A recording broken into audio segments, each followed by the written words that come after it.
राम राम राम राम राम राम राम राम राम नारायण नारायण। ये त्वे तदभ्यसूयन्तो नानुतिष्ठन्ति मे मतम् सर्वज्ञान विमूढ़ांस्तान् विद्धि नष्टान् न चेतसः। परंतु जो मनुष्य मेरे इस मत में दोष दृष्टि करते हुए इसका अनुष्ठान नहीं करते, उन संपूर्ण ज्ञानों में मोहित और अविवेकी मनुष्यों को नष्ट हुए ही समझो, अर्थात उनका पतन ही होता है।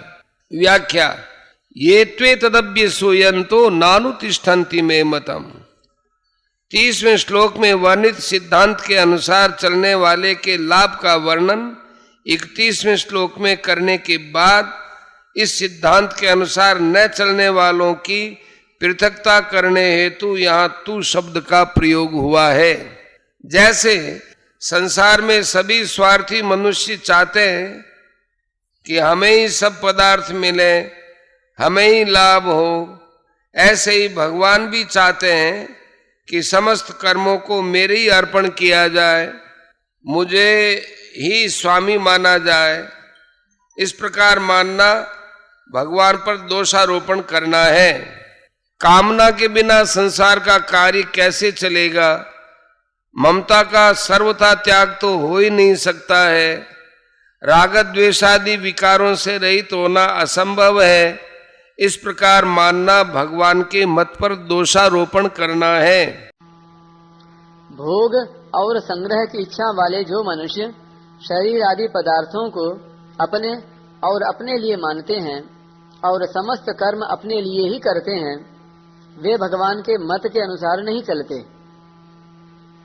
सर्व ज्ञान विमूढ़ान तान, जो मनुष्य भगवान के मत का अनुसरण नहीं करते, वे सब प्रकार के सांसारिक ज्ञानों में यानी विद्याओं, कलाओं आदि में मोहित रहते हैं।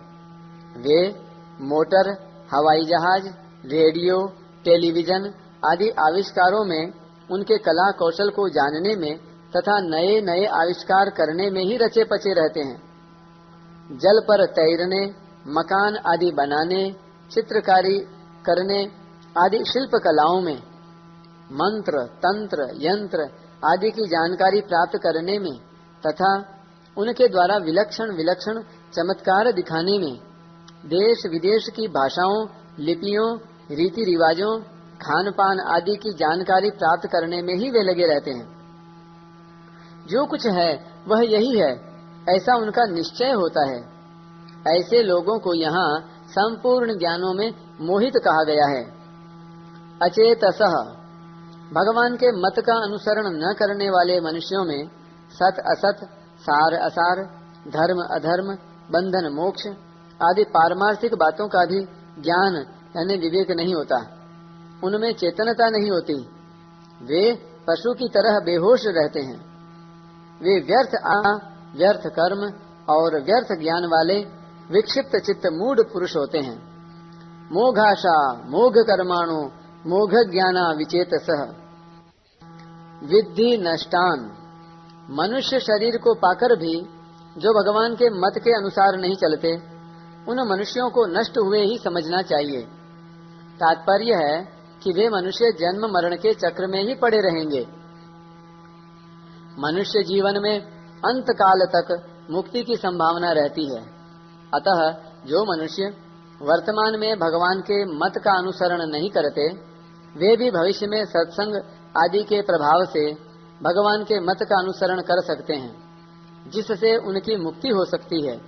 परंतु यदि उन मनुष्यों का भाव जैसा वर्तमान में है वैसा ही भविष्य में भी बना रहा, तो उन्हें भगवत प्राप्ति से वंचित रह जाने के कारण नष्ट हुए ही समझना चाहिए। इसी कारण भगवान ने ऐसे मनुष्यों के लिए नष्टान विद्धि पदों का प्रयोग किया है। भगवान के मत का अनुसरण न करने वाला मनुष्य समस्त कर्म राग अथवा द्वेष पूर्वक करता है। राग और द्वेष दोनों ही मनुष्य के महान शत्रु हैं। तौ ह्यस्य परिपंथिनौ। नाशवान होने के कारण पदार्थ और कर्म तो सदा साथ नहीं रहते, पर रागद्वेष पूर्वक कर्म करने से मनुष्य तादात्म्य, ममता और कामना से आबद्ध होकर बार बार नीच योनियों और नरकों को प्राप्त होता रहता है। इसीलिए भगवान ने ऐसे मनुष्यों को नष्ट हुए ही समझने की बात कही है। 31वें और 32वें दोनों श्लोकों में भगवान ने कहा है कि मेरे सिद्धांत के अनुसार चलने वाले मनुष्य कर्म बंधन से मुक्त हो जाते हैं और न चलने वाले मनुष्यों का पतन हो जाता है। इससे यह तात्पर्य निकलता है कि मनुष्य भगवान को माने या न माने, इसमें भगवान का कोई आग्रह नहीं है, परंतु उसे भगवान के मत का यानी सिद्धांत का पालन अवश्य करना चाहिए। इसमें भगवान की आज्ञा है। अगर वह ऐसा नहीं करेगा तो उसका पतन अवश्य हो जाएगा। हाँ, यदि साधक भगवान को मानकर उनके मत का अनुष्ठान करे तो भगवान उसे अपने आप को दे देंगे, परंतु यदि भगवान को न मानकर केवल उनके मत का अनुष्ठान करे तो भगवान उसका उद्धार कर देंगे। तात्पर्य यह है कि भगवान को मानने वाले को प्रेम की प्राप्ति और भगवान का मत मानने वाले को मुक्ति की प्राप्ति होती है।